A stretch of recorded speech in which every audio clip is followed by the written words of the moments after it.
सुनिए डॉक्टर श्याम सुंदर पराशर जी की यह अनमोल कथा।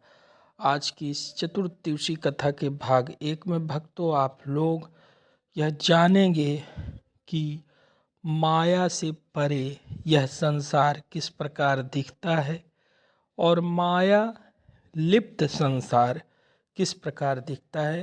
इन सब बातों को आज की कथा में आप जानेंगे भक्तों, तो ध्यान से सुने भक्तों।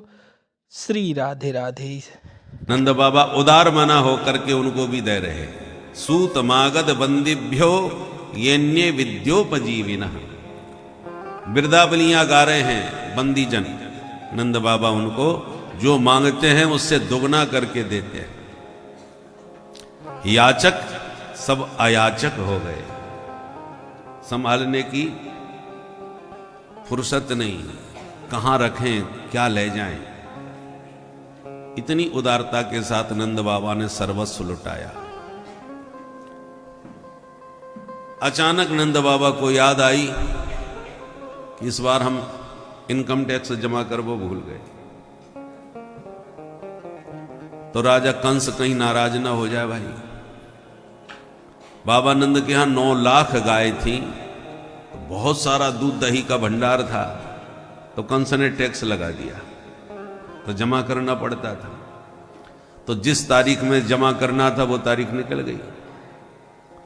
तो नंद बाबा बोले, सुनो भाई ब्रजवासियों, तुम्हारो ही लाला है, तुम्हारो ही घर है, तुम प्रेम से नाचो कूदो उत्सव मनाओ, पर मुझे एक समय दो तो मैं कंस को कर दे आऊं, नहीं तो नाराज हो जाएगा। भाई ब्रजवासी बोले, बाबा तुम घर की चिंता छोड़, अपनो काम निपटा, घरे हम संभाल लेंगे, पर उत्सव बंद ना हो व्यवहार हो। ठीक है, प्रेम से मनाओ, पर छोरा को ध्यान रखियो। और यूं कह के बाबा निकल गए। गोपान गोकुल रक्षायाम निरूप्य मथुरांगतः नंदः कंसस्य वार्षिक्यम करम दातुम कुरुद्वः। कंस को वार्षिक कर देने के लिए नंद बाबा मथुरा गए, और मथुरा से लाला की मौसी आई गई, कन्हैया की मौसी समझ गए। कंसेन प्रहिता घोरा पूतना बाल घातिनी शिशुश्चकार निघ्नन्ति पुरग्राम प्रजादिषु पुरग्राम प्रजादिषु। नगर ग्रामों में छोटे छोटे बच्चों को विष पान कराती हुई बाल घातनी पूतना ने गोकुल में प्रवेश किया। जैसे इसने प्रवेश करते ही हल्ला सुना, आनंद घर आनंद भयो जय कन्हैया लाल की, तो सुनते ही समझ गई काऊ के घर में पूत भयो है, और मेरो नाम है पूतना। मैं किसी भी पूत को छोड़ने वाली नहीं हूं। तो जिस नंद भवन की ओर गोपियां झुंड बनाए झूमती नाचती गाती जा रही थी, उसी झुंड में एक छैल छबीली गोपी बनकर के पूतना भी सम्मिलित हो गई। सब गोपियों ने मैया को बधाई दी, तो पूतना ने भी नाटक किया। जसोदा बहन बधाई हो, बहना मैंने जैसी सुनी कि तेरे अब बुढ़ापे में छोरा भयो है, मैं तो सुनते ही खुशी में बाबरी है गई। सब घर के काम धंधे छोड़ छाड़ के बस भागी भागी चली आई, और तू मेरो मोहड़ो का देख रही है, ना पहचान पाई। हम मैया नीचे से ऊपर देख रही है, हे भगवान ये मेरी बहना कौन कहां से आटपकी, पर मुझ को इतने लाड़ प्यार से बधाई दे रही है, होगी तो कोई जान पहचान की। मेरा भुलक्कड़ स्वभाव है, अब मैं एकदम पूछूं कि तू कौन है तो बुरो मान जाएगी। तो मैया मन में शंका भी कर रही है ये कौन है, और ऊपर से हंस के स्वागत भी कर रही है। आओ आओ बहनाओ, तुम सबन को आशीर्वाद है, तो या बुढ़ापे के समय में ये खुशी को दिन देखने को मिलो। अब मैया जब हंस हंस के स्वागत कर रही है, तो रोहिणी जी भी हैं साथ में, उनके भी लाला भयो है बलराम। तो रोहिणी जी समझ रही है कि जसोदा की मायके की कोई सखी सहेली आई होगी। जसोदा मैया मन में सोच रही है कि मेरी जान पहचान की ना सही तो है सके रोहिणी की जान पहचान की कोई आई होगी, और ये बीच में ही हाथ मार रही है। तुरंत बोली, जसोदा तो से बात मैं बाद में करूंगी, पहले लाला को मुंह तो देख लूं, कहाँ है तेरो छोरा। मैया बोली वहां पालेने में सोवे, देख जगइयो मत, चुपचाप आशीर्वाद दे के आ जाए। ठीक है बहन, अभी आई। और बातें बना के पूतना पालने की तरफ बढ़ी। पालने में लेटे हो गए, प्रभु ने देखा ओहो मौसी जी आ रही है। तो दूर से देखते ही भगवान ने तुरंत आंखें बंद कर ली। विबुध्यताम बालकमारिकाग्रहम चराचरात्मा सनिमीलते क्षण। निमीलते क्षण, दोनों नेत्र बंद कर लिए। क्यों कर लिए भाई? इस पर संतों ने बहुत सारे भाव दिए। एक संत कहते हैं भगवान ने इसलिए नेत्र बंद किए कि प्रभु ने सोचा हम आए हैं दुष्टों का विनाश करने के लिए, विनाशाय च दुष्कृताम। और लगता है हमारा अभियान मौसी जी से ही शुभारंभ होने वाला है। तो इतने बड़े अभियान का शुभारंभ करें उससे पहले आंख बंद करके मंगलाचरण कर लेते हैं, तब श्री गणेश करेंगे। इसलिए भगवान आंख बंद करके मानो मंगलाचरण करने लगे कि अब दुष्टों के विनाश का हम शुभारंभ करने वाले हैं। अथवा एक संत कहते नहीं, भगवान ने इसलिए नेत्र बंद किए कि प्रभु ने सोचा हम तो ब्रज में आए थे माखन मिश्री खाए, अब माखन मिश्री का स्वाद भी नहीं चख पाए, मौसी जी आ गई हमको जहर पिवाए। तो जहर पीवे को हमें अभ्यास ना है, ये तो हमारे भोले बाबा को बढ़िया अभ्यास है। तो तुरंत आंख बंद करके भोलेनाथ को ध्यान करने लगे, भोले बाबा जल्दी आओ या जहर से आप ही निपटो। इसलिए शिव जी का ध्यान कर रहे हैं आंख बंद करके। एक संत कहते नहीं, भगवान ने इसलिए नेत्र बंद किए कि प्रभु ने सोचा कि पूतना को मार के मैं कहां भेजूं। अब भगवान के हाथ का मरा कोई नरक तो जाता नहीं, किसी दिव्य लोक में जाता है। और भगवान के दोनों नेत्र ही सूर्य और चंद्र लोक हैं, सूर्य चंद्र ही भगवान के नेत्र हैं। तो प्रभु ने सोचा पूतना को किस लोक में भेजूं। तो तुरंत सूर्य चंद्र दोनों ने अपने अपने गेट बंद कर लिए कि पूतना को अपने लोक में घुसने नहीं देंगे, आपकी जहां मर्जी पड़े तहां भेजो। इसलिए प्रभु के दोनों नेत्र बंद हो गए। अथवा मानो इसलिए नेत्र बंद किए कि भगवान मायापति हैं और मायापति के सामने कोई माया टिक नहीं सकती। और पूतना माया के द्वारा ही परम सुंदरी बनकर के आई है। तो भगवान को लगा हम हैं मायापति और सामने सुंदरी बन के आके खड़ी है ये मायावती। मेरी दृष्टि कहीं इस पर पड़ी तो इसका मायावी रूप मिट जाएगा और असली राक्षसी रूप प्रकट हो जाएगा। और उसे प्रकट होते ही घर में हड़कंप मच जाएगा और सारा आनंद किरकिरा हो जाएगा। इसलिए जैसी सुंदरी बन के आई है वैसी ये बनी रहने दो, हम ही अपनी आंखें बंद कर लेते हैं ताकि इसका असली रूप प्रकट न हो जाए। इसलिए नेत्र बंद कर लिया। अथवा एक संत कहते हैं इसलिए नेत्र बंद किए कि प्रभु ने सोचा हमने माताओं का स्तनपान किया है, पर सब तपस्विनी माताएं हैं, देवकी मैया, जसोदा मैया, कौशल्या मैया, ये अभी तक जितने अवतार लिए तो दिव्य माताओं का स्तनपान किए। ये पहला मौका है जो महापापनी हत्यारिन पूतना अपना स्तनपान कराने के लिए आई है। अब पीऊं कि ना पीऊं, और ये पिलाए बिना मानेगी नहीं। तो जैसे बच्चों को कड़वी दवा पिलानी होती है तो माताएं कहती हैं बेटा आंख मुझ के पी जा। तो भगवान को भी लगा कि आज हत्यारिन का दूध पीना पड़ रहा है, चलो आंख मुझ के पिए ही लेते हैं। इसलिए प्रभु ने नेत्र बंद कर लिए। अथवा मानो इसलिए नेत्र बंद किए कि भगवान ये बताना चाहते हैं कि जो दृष्टि का पात्र हो उसी पर दृष्टिपात करो, अपात्र पर दृष्टि नहीं डालनी चाहिए, सत्पात्र को ही देखो। एक सुंदरी राम अवतार में भी आ गई थी, राम जी के सामने बंठन के, आप समझ ही गए होंगे। श्रीमती सुपनखा देवी शादीशुदा थी, विवाहिता थी। इसके पति का नाम था विद्वद जिह्व। विद्वद जिह्व नाम के राक्षस की पत्नी थी, रावण की बहन थी। बहुत खतरनाक राक्षसी थी। नाम ही इसका था सूपनखा। सूपनखा का अर्थ जानते हैं? सूर्प एवं नखानी, जिसके नाखून सूर्प की तरह हो। सूप समझते हो? वो अनाज साफ करने वाला लंबा चौड़ा होता है ना, ऐसी सूप जैसी आकृति के बड़े बड़े नाखून हो जिसके, उसका नाम सूपनखा। आजकल भी महाराज सूपनखा की भतीजियों की कमी नहीं है। बोलो राधे राधे। राधे राधे। न हो तो नकली भी मिल जाते हैं, परंतु भगवान कहते हैं मोह कपट छल छिद्र न भावा। भाई तुम जैसे हो वैसे आओ। सूपनखा थी तो खतरनाक राक्षसी, पर भगवान के सामने बड़ी सुंदर बन ठन के आई। रुचिर रूप धर प्रभु पह आई, बोली बचन बहुत मुस्काई। पर राम जी को पसंद नहीं आई, तो भगवान ने कहा ये मेरी दृष्टि का पात्र ही नहीं है, तो किसे देखूं? बगल में ही बैठी थी जानकी जी, तो भगवान ने जानकी जी को देख करके सूपनखा को जवाब दे दिया। बहुत बातें बना रही थी कि महाराज मैं ऐसी विश्व सुंदरी हूं कि आज तक मुझे मेरी टक्कर का, मेरी जोड़ी का कोई पुरुष पसंद नहीं आया, इसलिए अभी तक कुंवारी घूम रही हूं। मैंने तो शादी ही नहीं करवाई। आज आप पर पंचवटी में आकर जब दृष्टि पड़ी तो मुझे लगा कि हाँ कोई तो है। वैसे ज्यादा सुंदर तो आप नहीं हो महाराज, बुरा मत मानना, हो तो थोड़े काले, पर कोई बात नहीं, चलेगा।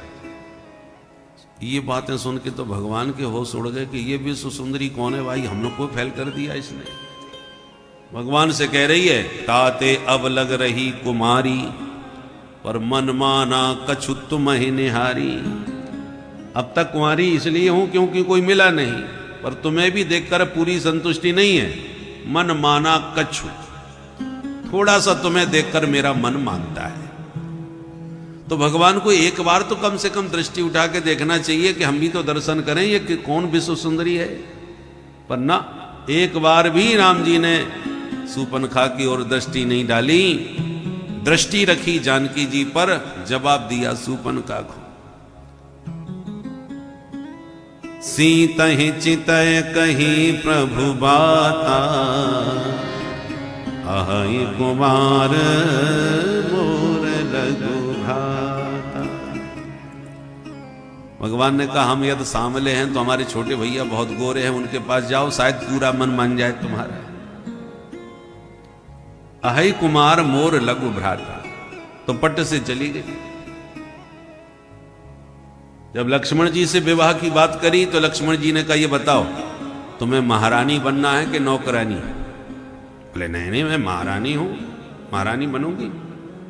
बोले तो महारानी बनना है तो उन्हीं के पास जाओ, मैं तो उनका दास हूं, मेरे से विवाह करोगी तो तुम्हें भी दासी बन के नौकरानी बन के ही रहना पड़ेगा।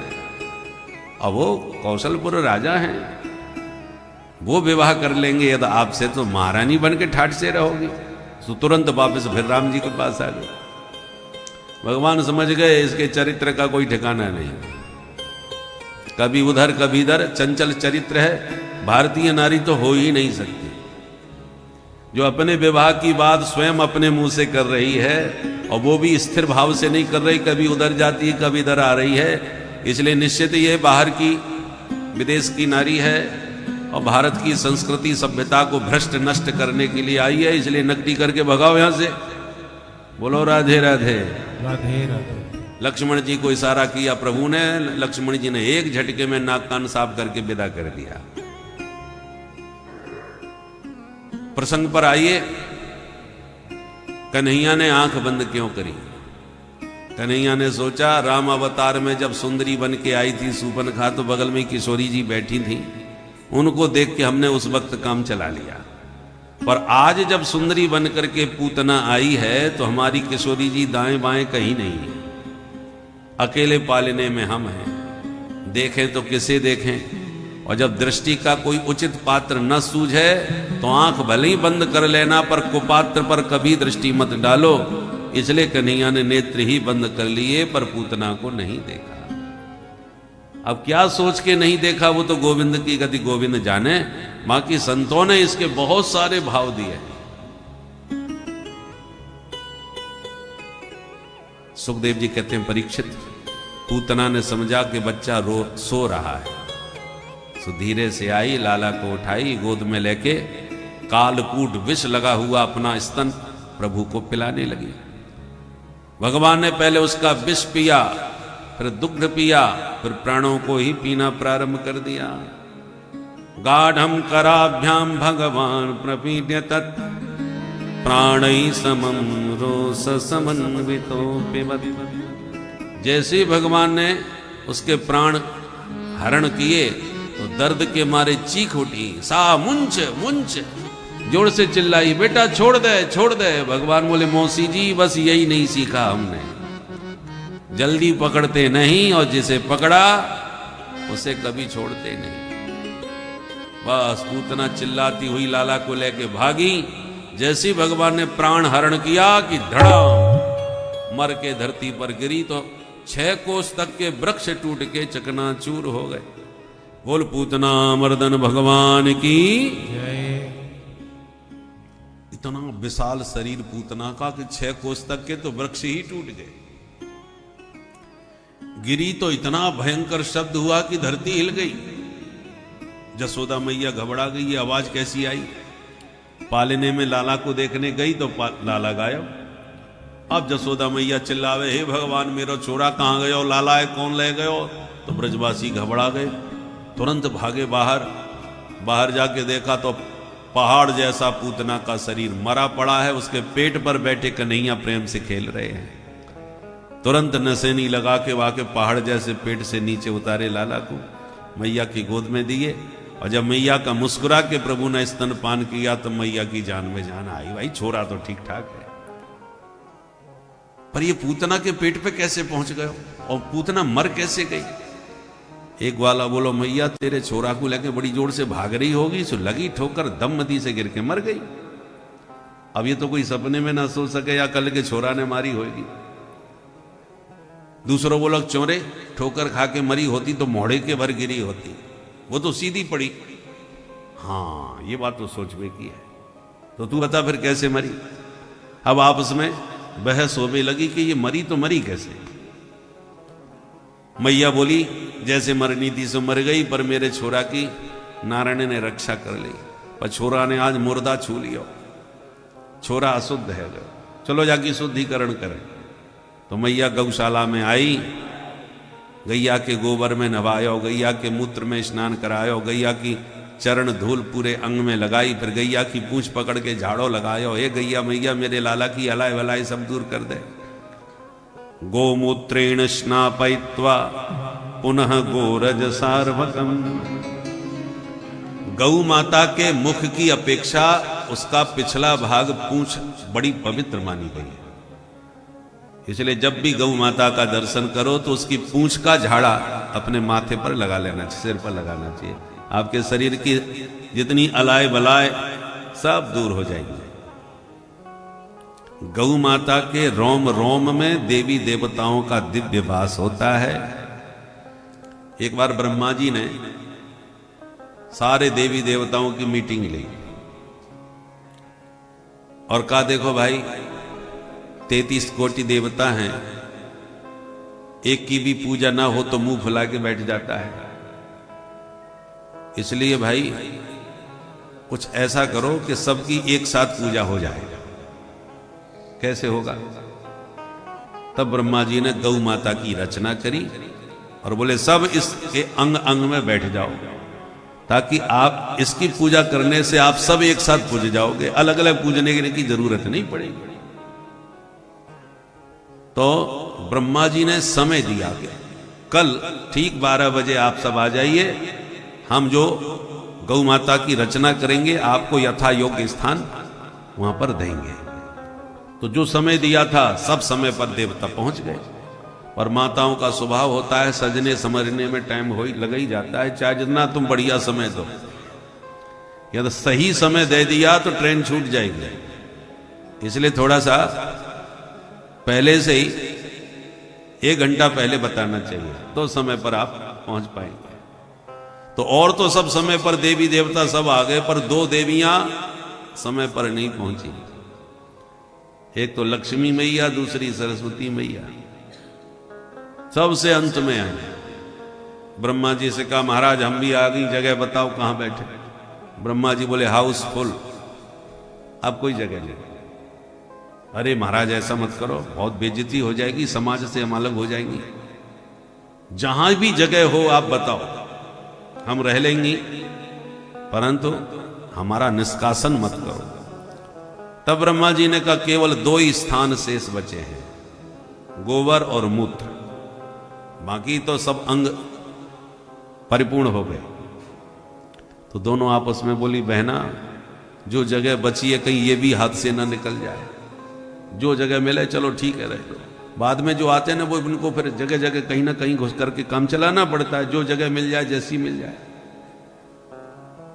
तो गोबर में लक्ष्मी जी और उसके मूत्र में सरस्वती ने अपना निवास बना लिया, इसलिए गोमये वसते लक्ष्मी। गाय के गोबर ने लक्ष्मी ने उसमें निवास किया, और इसलिए हमारे यहाँ गाय के गोबर को परम पवित्र माना जाता है। हमारे यहाँ पूजा पाठ में भी जिस भूमि पर पूजा हो उसे गोबर से लीपा जाता है। पहले तो पूरे घर को, आंगन को गोबर से लीपा जाता था, ताकि हमारे घर आंगन में सदा लक्ष्मी की कृपा बनी रहे, लक्ष्मी का वास बना रहे, इसलिए गोबर से आंगन को लीपा जाता था। इसलिए पंचगव्य के पान का भी विधान है। गाय का गोबर, मूत्र, दूध, दही और घी, ये 5 चीजें गाय की ही होना चाहिए, और वो भी जर्सी की नहीं, शुद्ध देसी पवित्र वेद लक्षणा गाय की। ये 5 चीजें मिला करके पंचगव्य बनाया जाता है। उस पंचगव्य को पीते समय मंत्र पढ़ा जाता है, यस्त्वगस्त्यगतम पापम देहे तिष्ठति मामके प्राश्नात् पंचगव्यस्य दहत्यग्निर्वेधनम।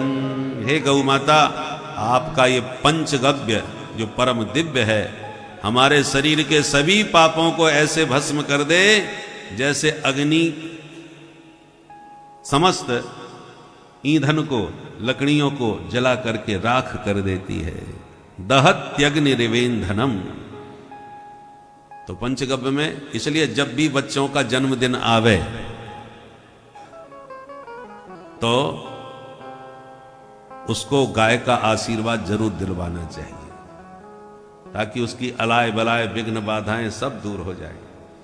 यहां पर जसोदा मैया ने 8 श्लोकों में मंत्र पढ़ पढ़ के कन्हैया को झाड़ा लगाया है, इसलिए इसको कहते हैं बाल रक्षा कवच।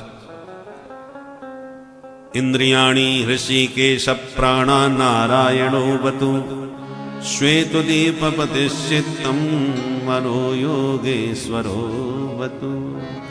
भगवान के नाम से भगवान को ही झाड़ा मैया लगा रही है गाय के पूंछ से।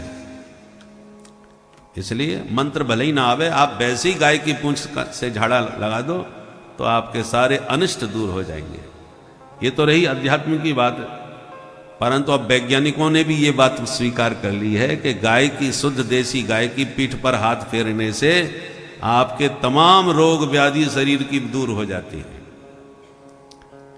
इसलिए बहुत से देशों में गाय दूध के लिए नहीं पालते, बल्कि अपने रोगों को दूर करने के लिए पाला जाता है, गाय के ऊपर हाथ फेर करके। उसकी सूर्य नाड़ी जो होती है, ककुत जो उठा रहता है ना पीठ पर, वो सूर्य नाड़ी होती है, उसमें अपूर्व शक्ति होती है। इसलिए उस पर हाथ फेरने से आपके शरीर में वो ऊर्जा प्राप्त होगी कि रोग व्याधि आपके शरीर में टिक नहीं सकते। इसलिए गाय की सेवा करने वाले ग्वाला स्वस्थ रहते हैं।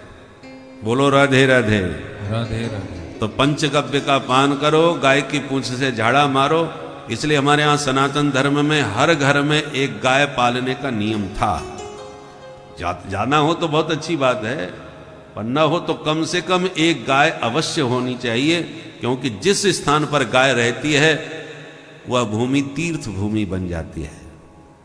उस भूमि में कोई भी नकारात्मक शक्ति प्रवेश नहीं कर सकती। इसलिए घर को भूत व्याधियों से मुक्त करने के लिए, घर को रोग व्याधियों से मुक्त रखने के लिए अवश्य एक गाय पालना चाहिए,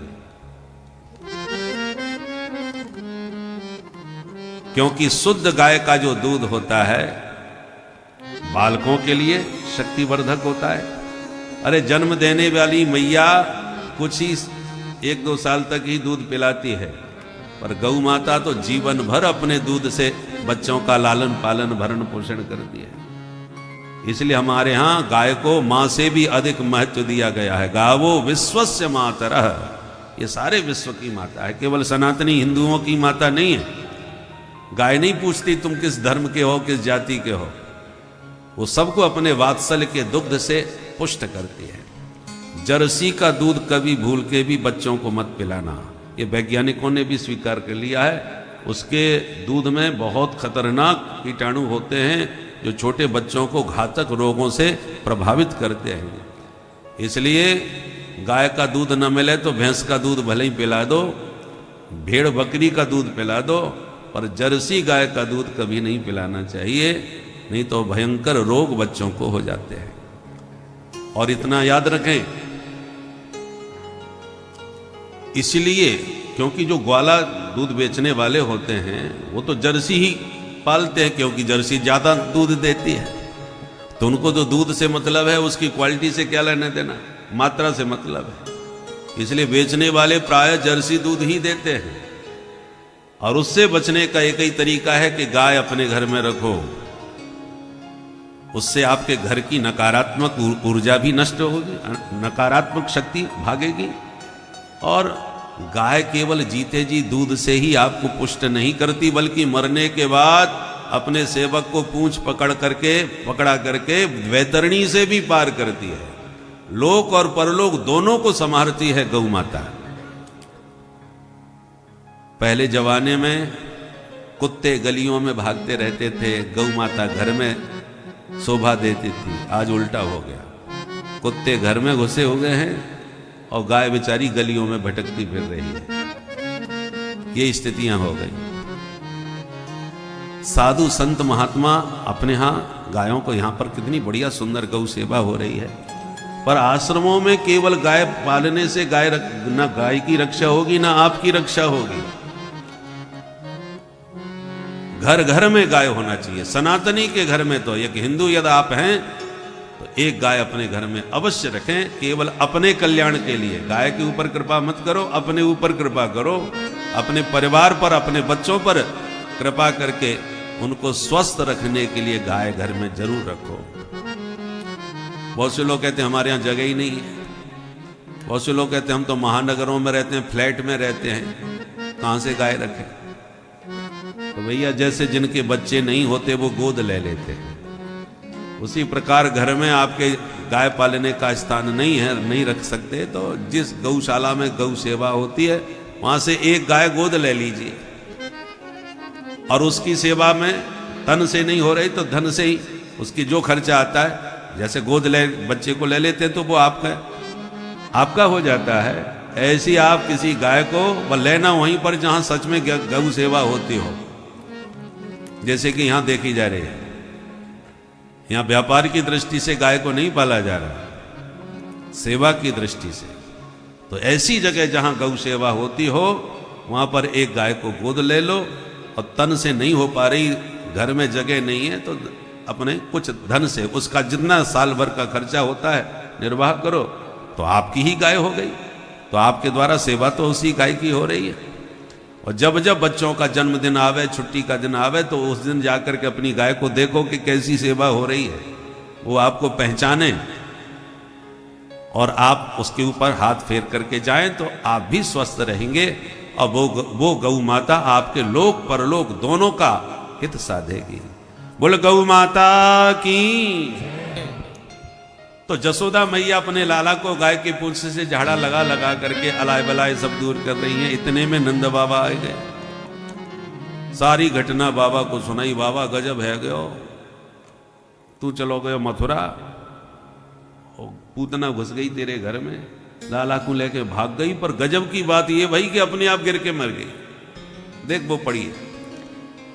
नंद बाबा बोले भैया मथुरा में मेरो मित्र वसुदेव मोको मिल गयो। मां ने पहली भविष्यवाणी कर दी कि तू जल्दी जा, तेरे घर में संकट आवे बार है।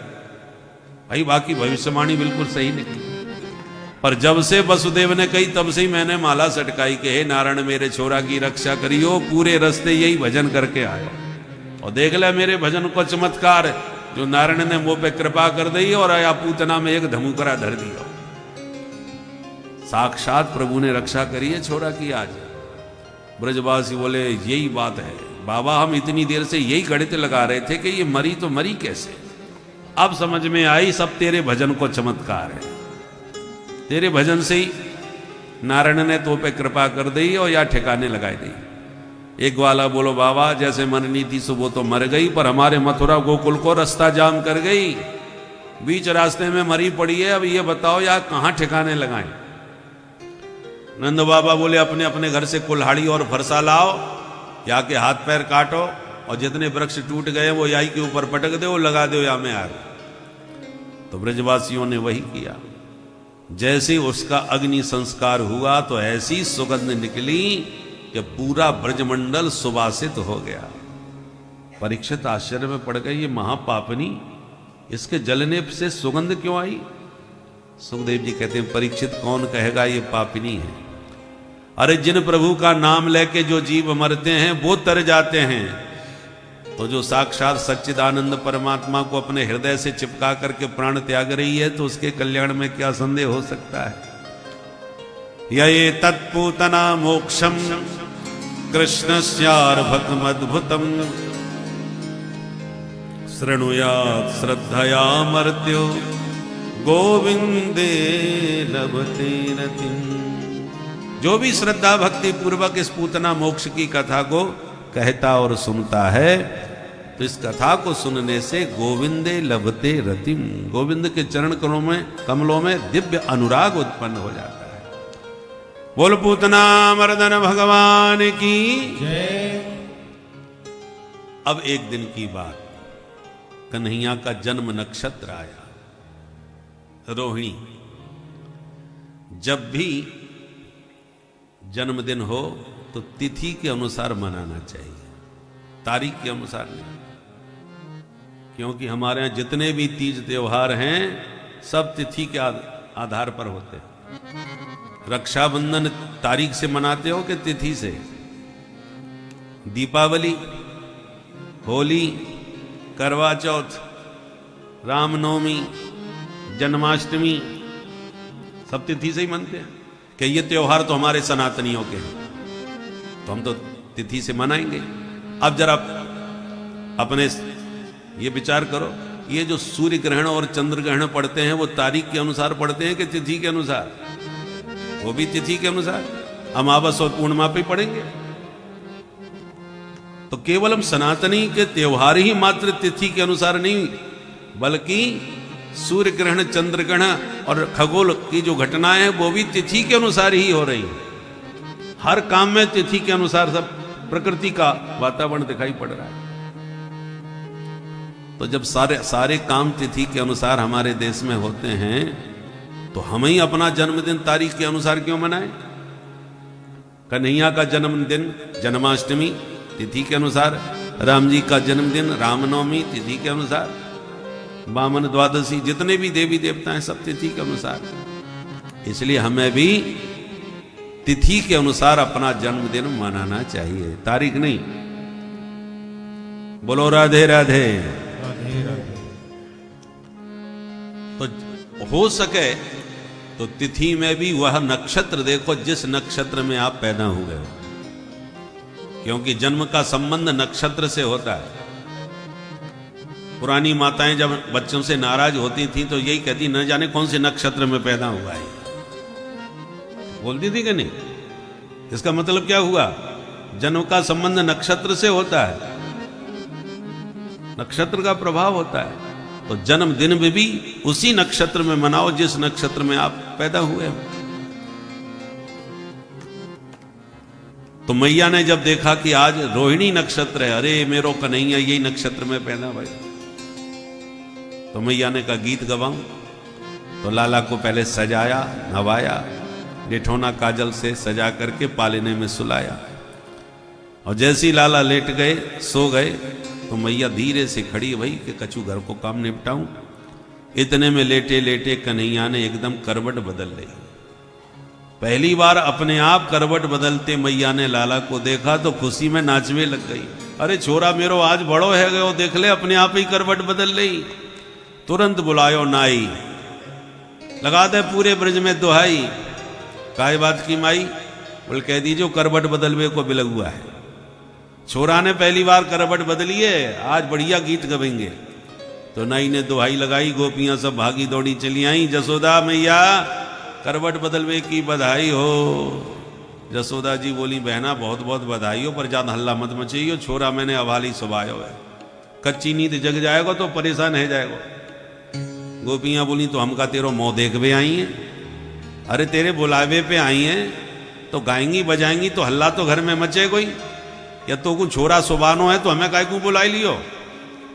मैया बोली, तो नाराज मत हो, 2 मिनट रुक। मैया ने तुरंत पालनो उठायो, जा पालने में लाला सो रहे थे, पालनो उठाए करके बाहर खड़ी बैलगाड़ी के नीचे लटकाई दियो और माट मटका आंगन के उठा के गाड़ी के ऊपर धर दिए। मैया बोली, मैंने पूरा आंगन खाली कर दियो और चाहे तुम हल्ला मचाओ, प्रेम से गाओ बजाओ नाचो कूदो, अब कोई चिंता ना है, छोरा मैंने बाहर शांत एकांत में सुभा दिया। फिर क्या था, सभी गोपियां झूमने लगी, नाचने लगी और गाने लगी।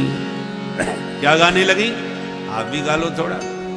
अरे पलना में ललना झुलावे, जसोदा मैया पलना में ललना, पलना में ललना झुलावे, यशोदा मैया पलना में ललना, पलना में ललना झुलावे, जसोदा मैया पलना में ललना, ओ पलना में ललना झुलावे, यशोदा मैया पलना में ललना, पलना झुलावे और ललना सुलावे, पलना झुलावे और ललना सुलावे, रख श्याम सूरत ना फूली समावे, रख श्याम सूरत ना फूली समावे, पलना में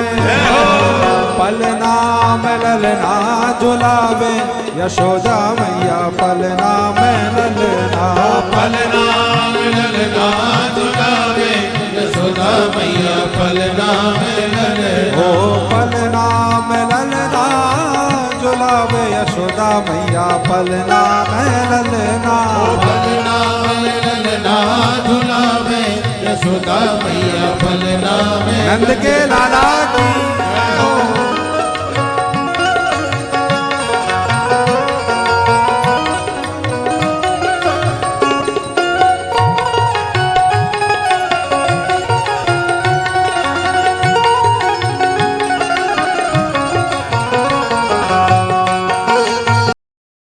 आज की इस पंचम दिवसीय कथा में भक्तों आप लोगों को ब्रह्म के साकार रूप में आने का और साकार रूप में आकर लीला करने का यह बहुत ही सुंदर चित्रण सुनाई दिया, दिखाई दिया, जिसमें जो ब्रह्म शून्य कहा जाता है, जिसे सभी गुणों से परे गुणातीत कहा जाता है, वही ब्रह्म को देखने का एक दूसरा पहलू यह है कि वह जो ब्रह्म है वह भक्त की आकांक्षा को पूरा करने के लिए किसी भी गुण के अंतर्गत भी आ सकता है। तो कुल मिला जुला के अगर देखा जाए भक्तों, चूँकि हम लोगों की बुद्धि तो इतनी है नहीं कि उस ब्रह्म के बारे में पूर्ण रूपेण जान और समझ पाएं, किंतु उनके अनुभव और हमारे इतिहास में लिखे विवरणों से यह पता लगता है कि वह ब्रह्म हर चीज को समझता और उसके अनुरूप फल देने वाला है। प्रत्यक्ष या परोक्ष रूप से आपकी हर इच्छाएं उसी से पूरी होती है। अब आपके ऊपर है कि आप डायरेक्ट उनसे मिले या बीच में किसी न किसी रूप से इच्छाओं की पूर्ति करें। यदि आप डायरेक्ट उनसे कहते हैं तो आपकी प्रार्थना वह तुरंत स्वीकार करते हैं और आपको उसका तुरंत लाभ मिलता है, अन्यथा अन्य में विलंब भी होता है। इससे 2 फायदे होते हैं भक्तों, एक तो आपको मोक्ष की प्राप्ति भी हो जाएगी और आपके सांसारिक जो ज़रूरतें हैं वह भी पूरी हो जाएंगी भक्तों। तो इस तरह से आज की कथा आप सुने और भी ज्ञान प्राप्त करें भक्तों। श्री राधे राधे। खिलावे उठावे दोनों गोदी में खिलावे, पलना में ललना झुलावे, यशोदा मैया पलना में ललना, पलना में ललना झुलावे यशोदा मैया पलना में ललना। ओ पलना में ललना झुलावे यशोदा मैया पलना में ललना, पलना में ललना झुलावे यशोदा मैया पलना में ललना। ओ पलना में ललना झुलावे यशोदा मैया पलना में ललना, पलना में ललना झुलावे यशोदा मैया पलना में ललना। यशोदा मैया पलना में ललना, यशोदा मैया पलना में ललना। यशोदा मैया पलना में ललना। बोल नंद के लाला की। जय। जैसी गोपियों ने गीत गाए, हल्ला मचा, तो लाला की नींद खुल गई।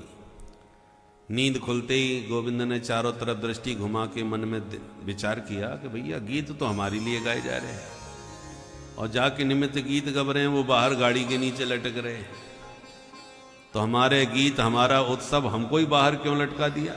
चलो भीतर चलें। पर चले कहाँ से, अभी चलना तो सीखा ही नहीं, अभी तो करवट बदलना सीखा है। तो अब कैसे क्या करें। प्रभु को लगा रोना चालू कर देंगे तो मैया सुन के तुरंत हमें उठा के ले जाएगी। बाला नाम रोदनम बलम, ऐसा सोच के लाला ने रोना चालू किया, और बड़ी देर तक रोते रहे, काऊ ने ना सुनी। नैवा शृणोद वै रुदितम सुतस्य सा रुदम स्तनार्थी चरणा बुदक्षिपत। बहुत देर तक रोने पर भी नैवा शृणोद, किसी ने नहीं सुना, तो भगवान को बहुत बुरा लगा।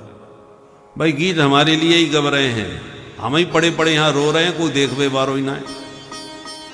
कभी कभी विवाह में बाराती लोग खूब माल छानते हैं और बेचारा दूल्हा भूखा ही बैठा रहता है, न कोई पूछता है, न वो बेचारा जाके कहीं उठा के खा पाता है। कभी कभी ऐसा हो जाता है। तो भगवान को लगा हमारा ही उत्सव में हम ही पड़े पड़े रो रहे हैं, अब क्या करें। ऊपर दृष्टि डाली तो सकट रूप में असुर था। भगवान समझ गए मामा जी बड़े मौके पर आए हो, तो रोते रोते भगवान ने एक लात मारी, धम्म से पलट गई गाड़ी, माट मटका सब धमाधम फूट गए, और धमाधम की आवाज सुनते ही मैया सब गाना बजाना भूल गई, भाग के बाहर आई। जो टूटी गाड़ी दिखाई, मैया जोर से चिल्लाई, कहाँ गयो मेरो कन्हाई।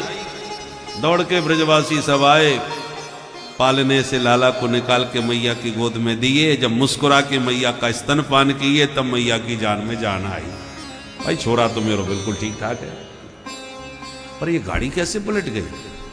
अभी आंधी तूफान कोई आयो ना है, बैल सांड कोई यहां से अभी निकरो ना है, धरी धरी धम से पलट कैसे गई ये गाड़ी। तब तक छोटे छोटे दो छोरा भागते आए, मैया हम बतावे, बेटा बताओ। अरे मैया तेरो लाला रोवे लगो, तो हम आपस में बोले जाए उठा के मैया की गोद में दे आए, बड़ी देर से रोवे।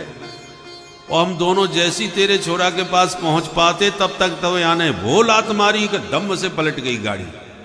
मैया बोली दारी के हो, भांग पी के चले हो घर ते। या नेक से कल के छोरा ने लात मार के इतनी बड़ी गाड़ी पलट दी, भाग यहाँ ते।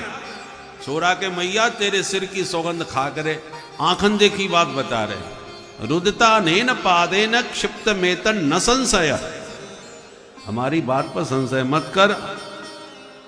हमने आंखन ते देखो, अनेन पादेन, इसके पैर की ठोकर से ही गाड़ी पलटी। तमाम ब्रजवासी इकट्ठे होके बोले छोरन की बातें देखें, कछु बोले, कछु काय को माथा बच्ची कर रहे हो, बच्चन की बातें, भाग जाओ यहाँ से। डांट के भगा दिए, पर यह बात पे काऊ ने विश्वास ना किया। इस प्रकार भगवान ने सकट भंजन किया।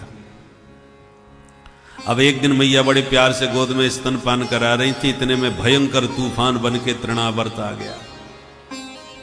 प्रभु दूर से देखते ही समझ गए मामा जी ने उड़न खटोला भेज दिया। अब मैया गोद से नीचे उतारे तो या उड़न खटोला में ने हमू सैर सपाटो करे आए आकाश में, पर मैया गोद में लिए बैठी है, उतार वही ना चाह रही नीचे। तो भगवान ने क्या किया, धीरे धीरे वजन बढ़ा दिया। थोड़ी देर में इतने वजनदार हो गए कि मैया को गोद में लेना कठिन पड़ गया।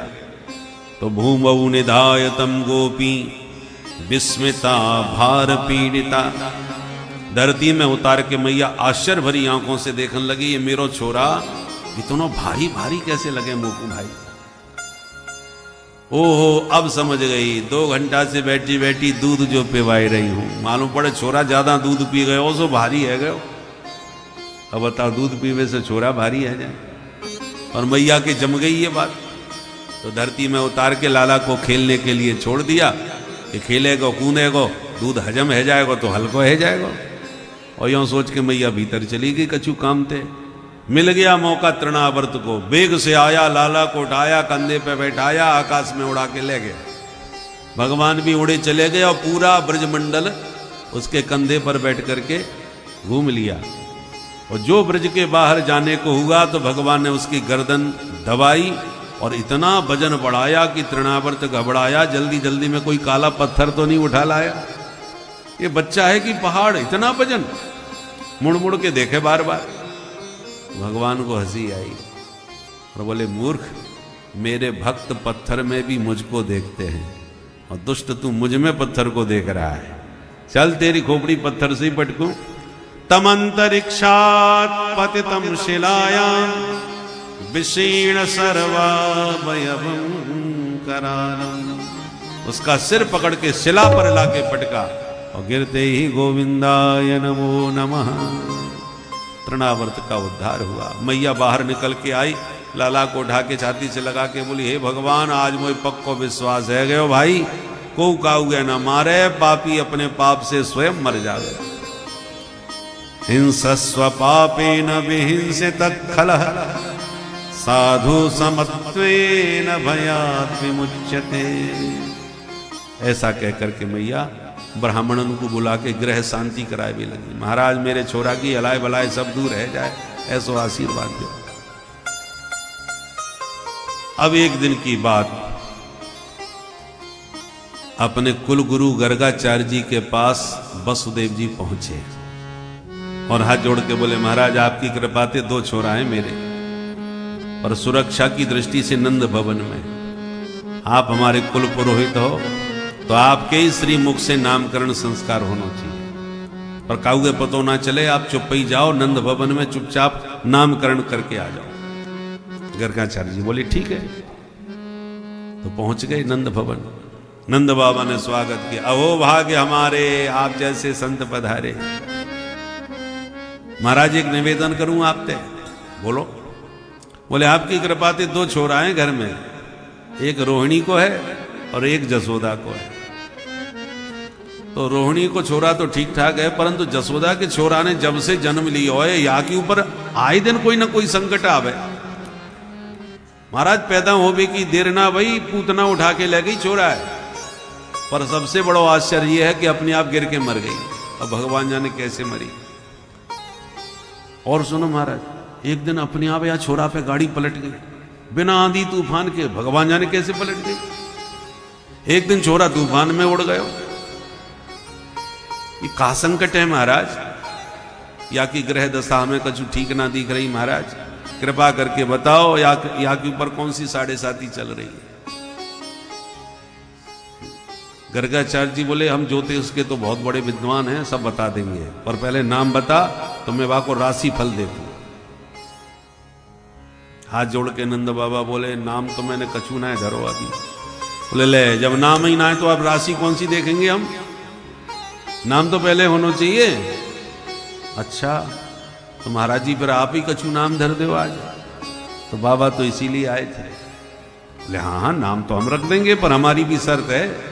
कहा, बोले हल्ला बिल्कुल नहीं मचना चाहिए, चुप ही नाम रखाओ तो हम रख देंगे। और तुम्हारी आदत है कि ने करवट बदी बदल ले छोरा तो हल्ला मचाए दो आप, तो नामकरण को तो न जाने कितना हल्ला मचेगा। नंद बाबा बोले यदि ऐसी बात है तो महाराज पड़ोसी है उगे पतो ना चलन दूंगो, आप चुप ही नाम धर के चले जाओ। एक काम करो, आप गौशाला में बैठ जाओ, मैं छोरा लेके वहीं आ जाऊं, चुप ही नाम धर के आप वहीं से चले जाइए। ठीक है। तो गौशाला में जाकर के गर्गाचार्य ने तो लगाए लिया सर, ले आओ अपने छोरा। नंद बाबा ने भीतर खबर करी तो दोनों माताएं अपने अपने छोरन को सजा धजा करके गोद में लेके चल पड़ी। चलते चलते रोहिणी बोली, जसोदा बहन या पंडित को मैंने बहुत नाम सुन रखो है, पूरे मथुरा मंडल में या गर्गाचार्य जैसो महापंडित कोई ना है। जसोदा मैया बोली, बहन तू कहे तो या पंडित की मैं कछु परीक्षा ले लूँ आज, कितना भारी पंडित है। बोले बहन तू कैसे परीक्षा लेगी। बोले एक काम कर, मेरे छोरा है तू ले ले, तेरे छोरा है मैं ले लूँ, पक्को पंडित होएगा तो बताए देगो, और ना बता पायो तो अपने आप समझ में आ जाएगा कि बाबा ऐसो ही खड़ गया पंडित ने। अच्छा, तो दोनों माताएं अदला बदली कर रही अपने छोरन की, और जाके गर्गाचार्य जी के चरणों में प्रणाम करके बैठ गई। महाराज जी दंडोत। बाबा ने आशीर्वाद दियो। आशीर्वाद देती नंद की लाला पर दृष्टि चली गई, और जो बाबा की दृष्टि नंद नंदन पर गई तो बाबा की आंखें खुली की खुली रह गई, और निर्निमेष नयनों से निरंतर निहारते ही चले गए। और एक दृष्टि में बाबा पहचान गए कि ये कौन है, समझ गए ये तो साक्षात निर्गुण निराकार निरीह निर्विशेष निरुपाधिक पर ब्रह्म परमात्मा ही सगुण साकार स्वरूपवान होकर मेरे सन्मुख समुपस्थित हुआ है। ध्याता ध्यान ध्येय तीनों एक हो गए। बाबा की प्रेम समाधि लग गई, और मूर्ति की तरह बाबा खुली आंखों से बैठे रह गए और समाधि में चले गए। और मैया हाथ जोड़ के बैठी बैठी मन में सोच रही है, महाराज जी बड़े ध्यान से छोरा देख रहे हैं, मालूम पड़े बा को कछु भविष्य पढ़ रहे होंगे या माथे की रेखा देख रहे होंगे। तो शांति से मैया बैठी रही। अब बैठे बैठे 1 घंटा बीत गयो, बाबा तो कछु बोले ही ना। मैया धीरे से बोली, महाराज जी मोए और काम निपटाने, आपने अब तक तो सोच लियो होएगो छोरा को नाम बताओ। बाबा फिर कछु ना बोले। अब मैया बार बार रोहिणी को इशारा करे, बहना देख तो सही है बाबा जी ये का है, न बोले न चाले न हिले न डोले न मटके न सटके, पलक भी न झपके। रोहिणी जी कान में बोली, बहना मोह तो लगे या बाबा की सांस ना चले। अब मैया घबराई, हे भगवान, तो या बाबा जी ये मेरे घर में लोग कलंक लगाए हुए क्यों अच्छे भले बैठे ठाड़े, या बाबा का है गयो। मैया तो हाथ पकड़ के हिलावे लगी, महाराज जी। सोई बाबा की समाधि खुल गई। संभल के हाथ जोड़ के बोले, हाँ हाँ देवी, हमने तेरे छोरा को नाम सोच लियो। मैया बोली, धन्य है महाराज, ऐसे नाम सोचो जाए, मैं तो कछु और ही सोच में लग गई। बाबा ने मन में सोचा, हम तो आए थे नाम देवे को, पर या प्यारी सूरत को देख के हम तो अपनो ही नाम भूल गए। आलो पितम पुरन ममई बनाम। संभल करके बाबा सावधान होकर के बैठे, दोनों बालकों को ध्यान से दोबारा देखा, मन में सोचा कहीं हमारी परीक्षा तो ना है रही है, अदला बदली सी कैसी नजर आ रही है। तो ध्यान से जसोदा मैया की गोद में बैठे लाला को देखा, और मैया जसोदा से बोले, सुन जसोदा। बोलो महाराज।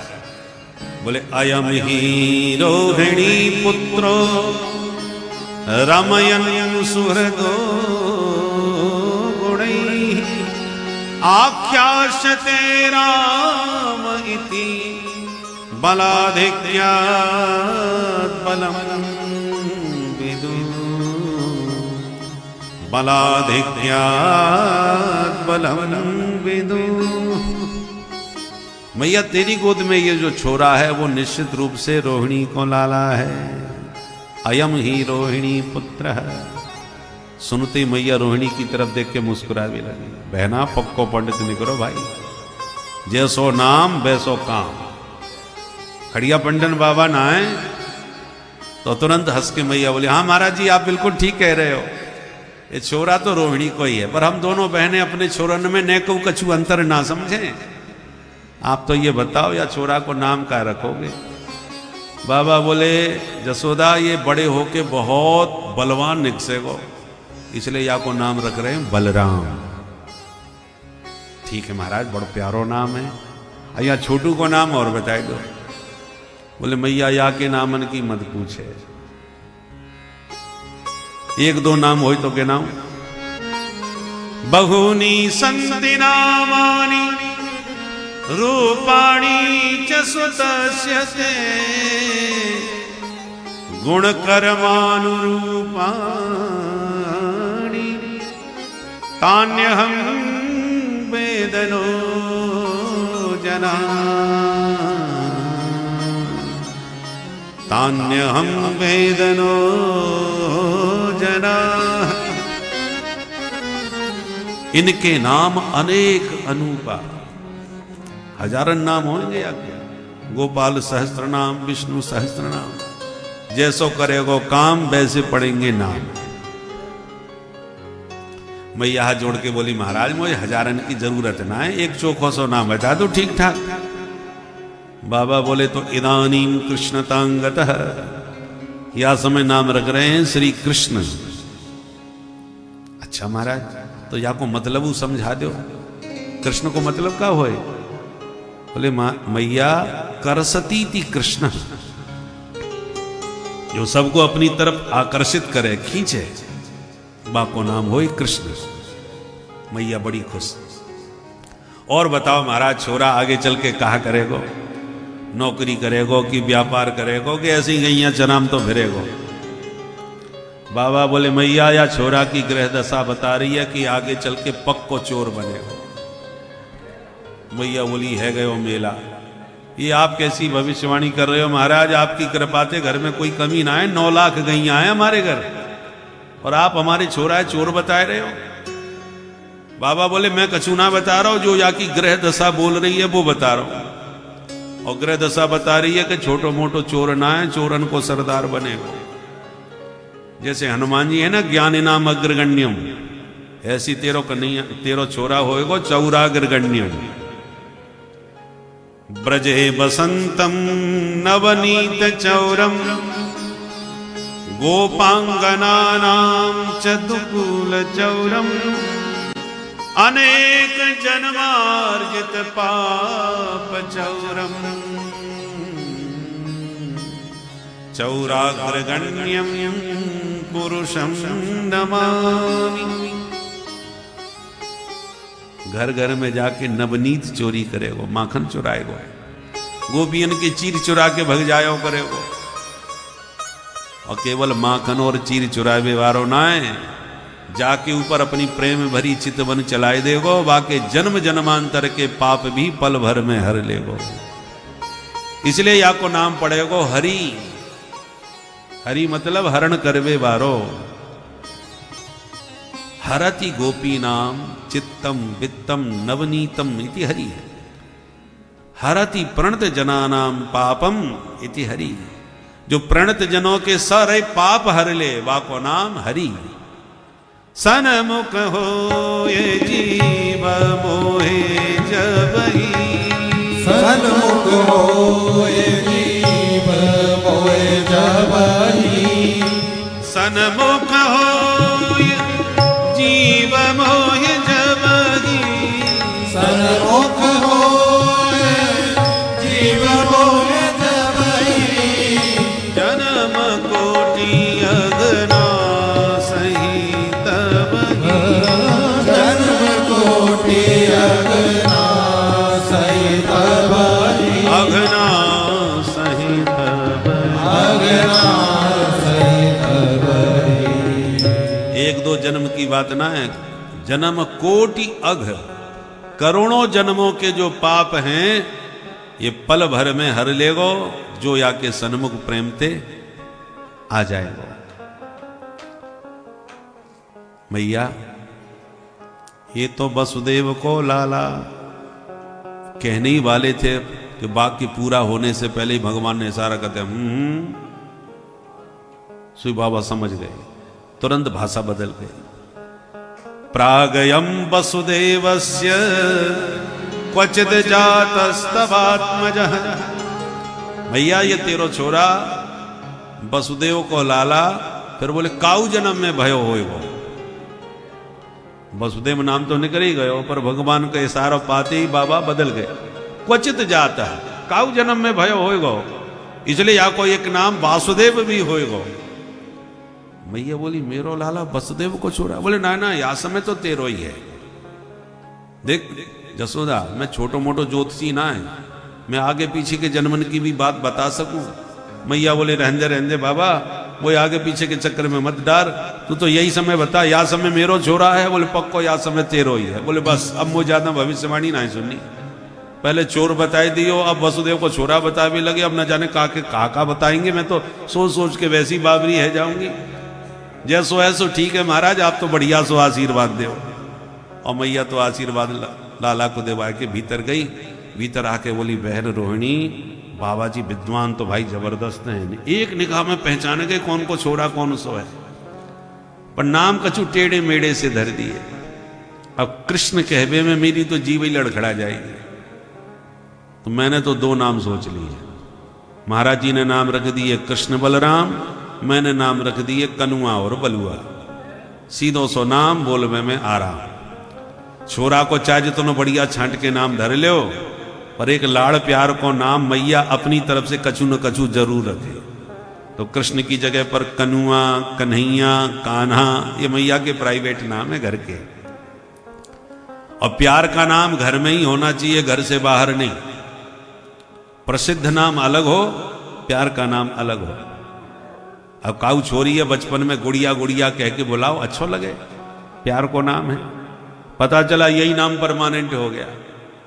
तो भविष्य में ये जो आज छोटी सी गुड़िया है, जब बुढ़िया हो जाएगी और बुढ़िया दादी से कोई पूछे कि तुम्हारा नाम, बोले गुड़िया, कितना अजीब लगेगा बताओ। इसलिए प्रसिद्ध नाम अलग और प्यार का नाम, दुलार का नाम अलग होना चाहिए। अब दोनों भैया घुटनों के बल आंगन में रेंगना प्रारंभ कर दिए। कालेन ब्रजताल्पेन गोकुले राम केशवम् जानुभ्याम सह पाणिभ्यां रिंगमाणौ विजक्रतु। दोनों भैया घुटनों के बल आंगन में चलने लगे।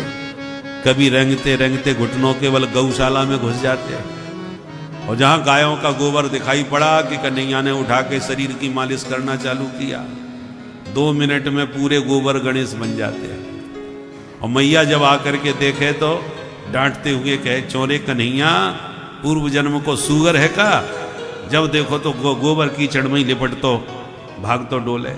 डांट रही है मैया। जब मैया कहती है तो कन्हैया हंस करके दाऊ जी को इशारा करते हैं, दाऊ दादा देख लो, मैया ने ठीक पहचान लियो मोकू, मैं सबसे पहले सूकर बन के ही तो अवतार लियो या धरती पे।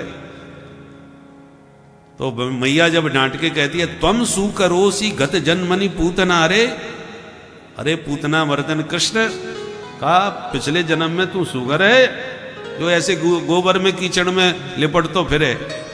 तो इत्युक्त सस्मिति मुखा, कन्हैया हंस के दाऊ जी को इशारा देते, दाऊ जी देख मैया ने ठीक पहचान लिया। कभी गायों के सींग से लटक जाते हैं, तो कभी छोटे बछड़ों के दांत गिरने लग जाते हैं, तो कभी चंदा मामा के लिए मचल जाते हैं। ये सब क्रीड़ा करते गोविंद अब पैया पैया भागने लगे, दौड़ने लगे। एक दिन गलियों में पैया पैया दौड़ रहे थे कि ग्वाला मिल गए सब सखा। तो कन्हैया बोले चलो आज नयो खेल खेलें कछु। नयो खेल कौन सो? बोले चलो आज चोरी चोरी खेलेंगे। ब्रजवासी बोले दारी के हमें चोरी करबो सिखाएगा तू? कन्हैया बोले रुपया पैसा की चोरी थोड़ी करेंगे, खाए पीबे की माखन मिश्री की चोरी करेंगे। ब्रजवासी बोले तेरे घर में माखन की कमी पड़ गई जो दूसरे के घर चोरी करके खावे को। कन्हैया बोले मेरे घर में तो कोई कमी ना है, पर या श्री दामा को देखो या मधुमंगले देखो, सब के सब 1.5 हड्डी के हो रहे।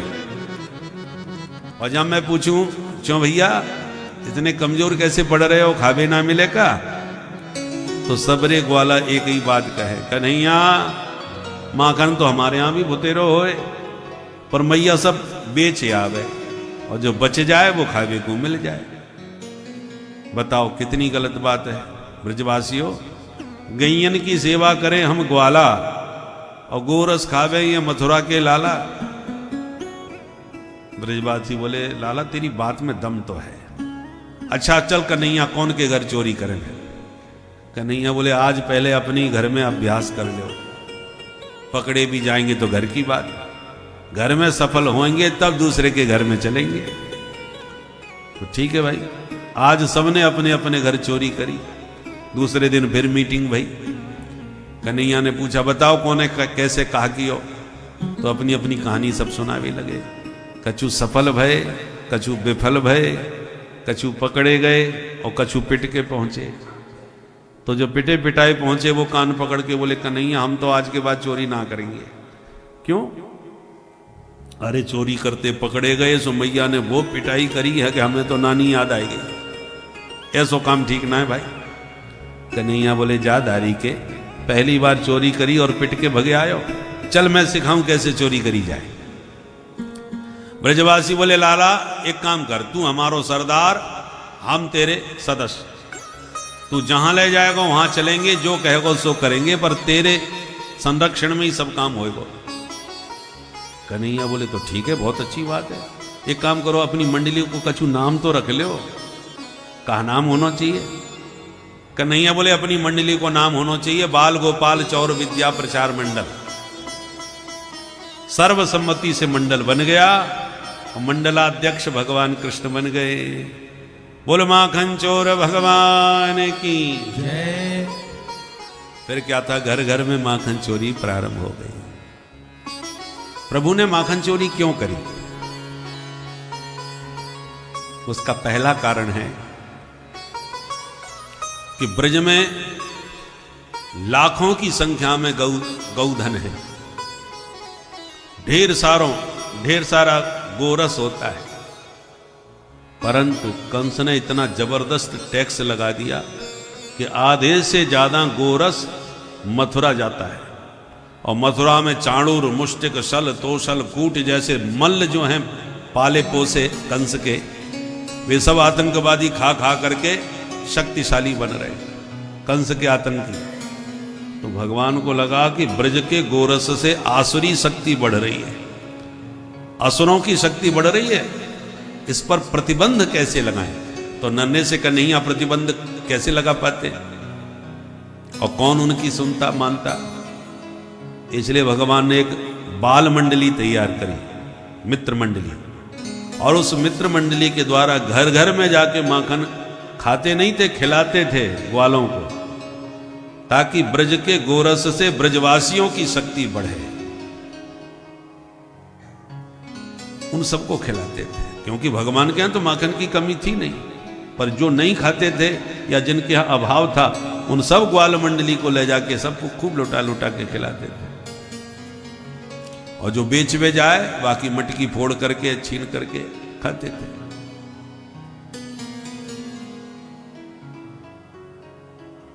क्योंकि टैक्स कब लगता है? जब आय खूब होती है, आयकर है, इनकम होगी तभी तो टैक्स लगेगा, इनकम टैक्स।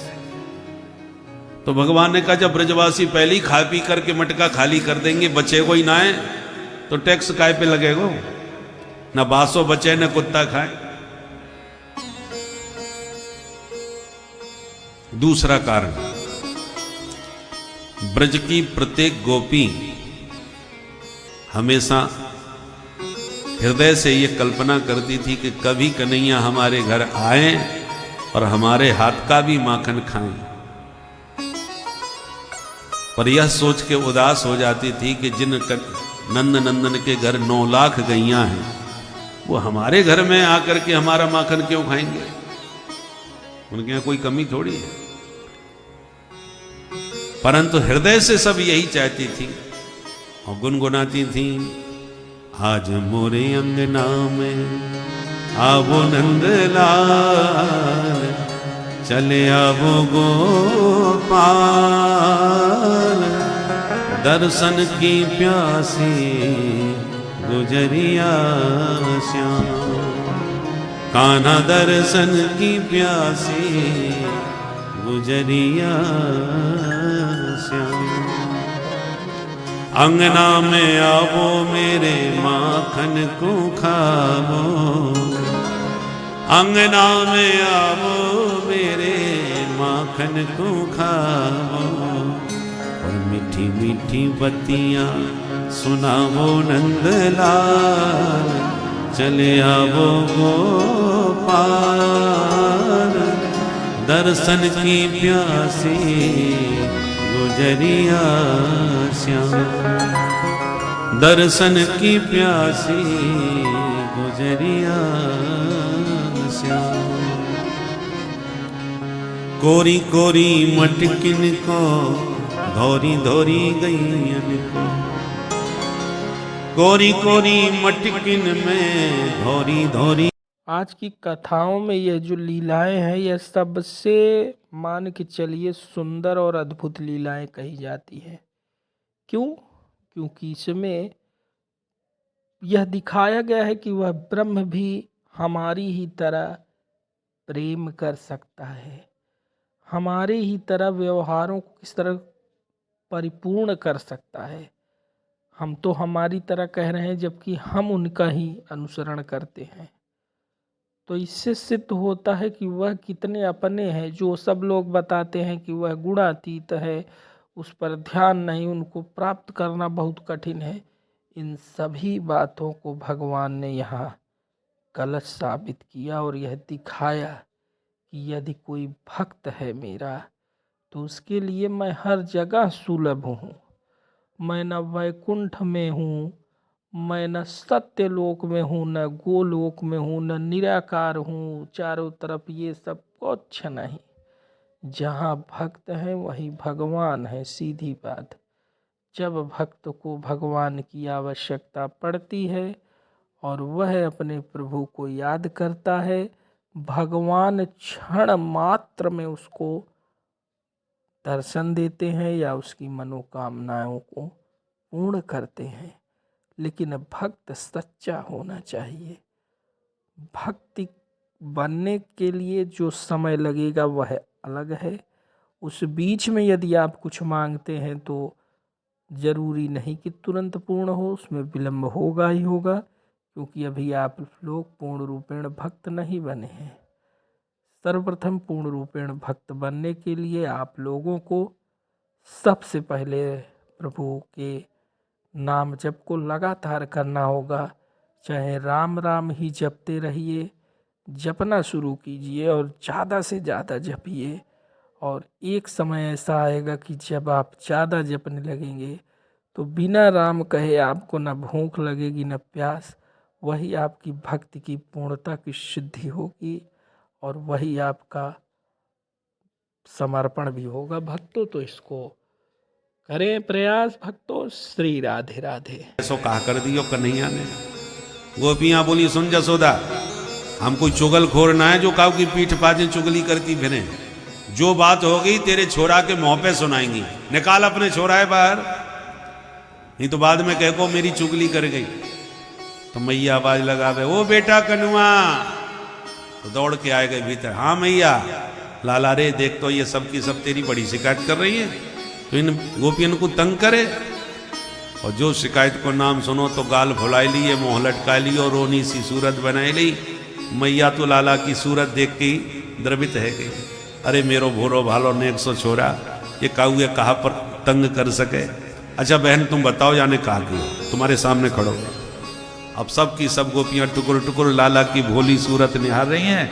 आप उसमें कह रही है, बहन अब करो शिकायत। जितनी देर तक शिकायत करेंगी उतनी देर तक दर्शन मिलेंगे। तो अब नई नई शिकायतें खोज खोज करके मनगढ़ंत कहानी सुना लेती है। कुछ सही होती हैं, कुछ मन से गढ़ लेती हैं। सुखदेव जी के शब्दों में सुने। वत्सान मुंचन क्वचिद समय, क्रोश संजात हासः, स्थेयं